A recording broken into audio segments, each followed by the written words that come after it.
Ողջույն հարազատներ, այսօրվա խոսքը, որ ունեմ Սուրբ Հոգուց առաջնորդված, ամենակարևոր եւ ամենաֆունդամենտալ նյութի մասին է, դա մեր Տեր ու Փրկիչ Հիսուս Քրիստոսի խաչելության, մահվան եւ մեռելների հարության մասին է։ Ամբողջ Սուրբ Գիրքը խոսում է սրա մասին, մեր փրկագնության մասին եւ ամենակարևոր կետն է, եթե մեկը այս կետը չի հասկացել եւ հավատքով չի վերցրել, ինքը չի կարող աստվածպաշտության կյանք ունենա։ Ինքը միշտ սատանայի առջև պարտված պիտի լինի։ Ինչքան էլ որ ձեռքբերումներ, հաջողություններ ունենա, միևնույնն է, երբ որ սատանան կանգնի իր առջև, ինքը գլուխը կախելու է, ինքը պարտված է զգալու սատանայի առջև, քանի դեռ չի հասկացել, թե Գողգոթայի վրա ինչ կատարվեց, եւ թե մեռելներից հարությունից հետո Հիսուս Քրիստոս ինչ տվեց մեզ։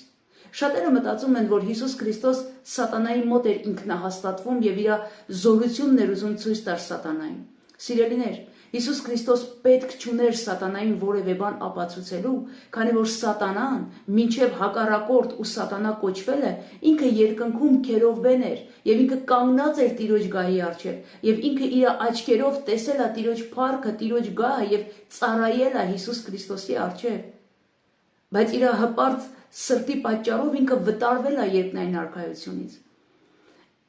Ուժերով եւ զորությունով եւ իշխանությունով ինքը գիտի, որ ոչնչություն է Հիսուս Քրիստոսի առջև, քանի որ երկնքից անգամ ոչ թե Տեր Հիսուս վռնդեց իրան, այլ Միքայել հրեշտակապետը իր բանակով։ Ես ուզում եմ հասկանանք այս կարևոր կետը, որ Տեր Հիսուս ինչ որ արեց, մեզ համար արեց, մեզ նվիրելու համար արեց, ոչ թե սատանային ցույց տալու համար, որ ես քեզանից զորավոր եմ, այլ մեզ ցույց տալու համար, որ մենք սատանայից զորավոր ենք, սիրելիներ։ Եդեմի պարտեզում Ադամը կորցրեց այդ իշխանությունը։ Ադամը կատարյալ էր եւ Տերը ամեն իշխանություն Ադամի ոտքերի տակ էր դրել։ Բայց ցավոք Ադամը եւ Եվան մեղանչեցին եւ այդ իշխանությունը կորցրեցին։ Եվ պետք էր որ Ադամորդի ծնվեր, որպեսզի կարողանար այդ իշխանությունը վերադարձնել, քանի որ ես եւ դու արդեն մեղքի ու մահվան իշխանության տակ էինք ծնվում եւ մենք իշխանություն չունեինք մեր ուժով դուրս գայինք այդ իշխանությունից։ Դրա համար պետք էր որ Արարիչ Աստված, ամենակարող Տերը, ինքը մարմին հագներ գար եւ որպես Ադամորդի, որպես մարդու որդի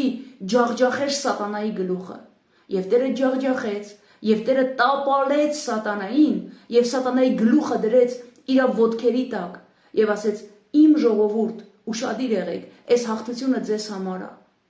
Երբ որ մենք ասում ենք մենք հաղթել ենք մեղքն ու մահը, այդ մենք չենք հաղթել, այդ Տեր Հիսուսն է հաղթել, բայց մեզ նվիրել է, մենք հավատքով վերցնում ենք, քանի որ մենք ժառանգորդներն ենք Տիրոջ, քանի որ մի օր մենք կանչել ենք այդ Տիրոջ անունը, մի օր մենք դավանել ենք Հիսուս Քրիստոսին որպես Տեր եւ Փրկիչ մեր կյանքերի մեջ եւ այդ որդեգրության իրավունքը վերցրել ենք, եւ Հիսուս Քրիստոսն ասեց. «Ինչ որ իմն է, այդ ամենը քոնն է», այսինքն Տիրոջ հաղթությունը դա իմ հաղթությունն է։ Ես չեմ սատանային հաղթել, Տեր Հիսուսն է հաղթել, բայց այդ հաղթությունը ինձ է նվիրել եւ սատանայի գլուխը դրել է իմ ոտքերի տակ, որը տեղից ավել չբարձրանա։ Ինձ իշխանություն է տվել մեղքի ու մահվան դեմ եւ քեզ էլ նույնպես, սիրելիս։ Բայց ինչ է անում սատանան։ Սատանան իր գլուխը հանում է քո ոտքի տակից եւ քո գլուխն է դնում իր ոտքի տակ, խաբելով քեզ եւ ցույց տալով, որ ինքը իշխանություն ունի քո վրա եւ ծառայացնում է իր կեղտոտ գործերի համար։ Միայն մի պատճառով, որ դու չես փնտրում ճշմարտությունը, դու Սուրբ Գիրք չես կարդում, դու չես փնտրում քո Արարիչ Աստծո երեսը եւ մի պարզ հարց չես տալիս. Տեր Հիսուս, ինչ տվեց քո խաչը, մահը եւ հարությունը ինձ։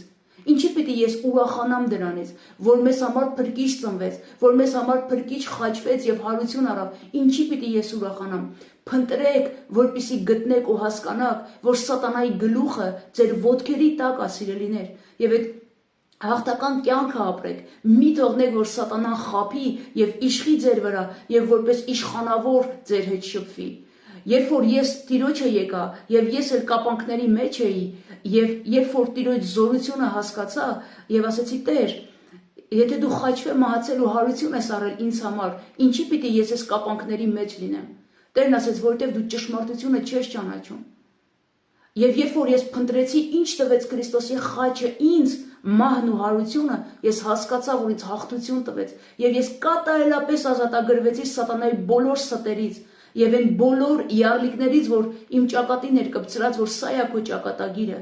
Ես մաքրվեցի ամբողջությամբ Հիսուս Քրիստոսի արյունով եւ ընդունեցի իմ հաղթությունը, եւ սատանան իմ ոտքերի տակ է, եւ սատանան քո ոտքերի տակ է, սիրելիս։ Այդ հաղթությունը մեզ համար էր։ Հիսուս Քրիստոս պետք չուներ պայքարեր մի ոչնչության հետ, որին ինքը շուտվանից արդեն դատապարտել է ծծումբի կրակների։ Այդ հաղթությունը մեզ համար էր, որ այսօր ես եւ դու կանգնենք աղոթքի եւ զորավոր կարողանանք սատանային իր տեղը ցույց տանք, սատանային վռնդենք իր հասանելի տեղը, որտեղ որ պատրաստված է իր համար ծծումբի կրակները, որ կարողանանք դեմ կենանք մեղքին եւ մերժենք մեղքը եւ սուրբ ու անառատ կյանք ապրենք այս կյանքի մեջ, զատվենք այս կեղտոտ աշխարհից մեր Տիրոջ համար եւ սպասենք մեր Հիսուս Քրիստոսի երկրորդ գալուստին, որ գա մեր ետևից եւ մտնենք իր փառքի մեջ, որ խոստացել է, ասել է, ուր որ ես եմ, դուք էլ ինձ հետ այնտեղ եք լինելու, սիրելիներ։ Եթե այս կարևորագույն կետը չհասկացաք, թե ինչ արեց Քրիստոս իր խաչելությունով եւ մահով ու հարությամբ, դուք երբեք հաղթական կյանք չեք ունենա, երբեք դուք զորավոր աստվածպաշտության կյանք չեք ունենա։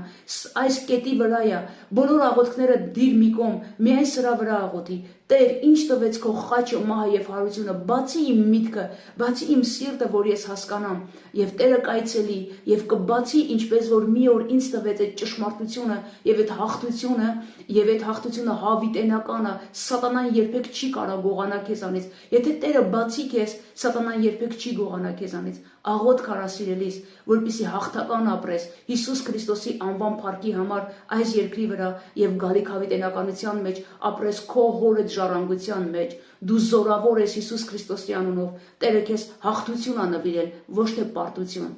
Եղիր օրհնված։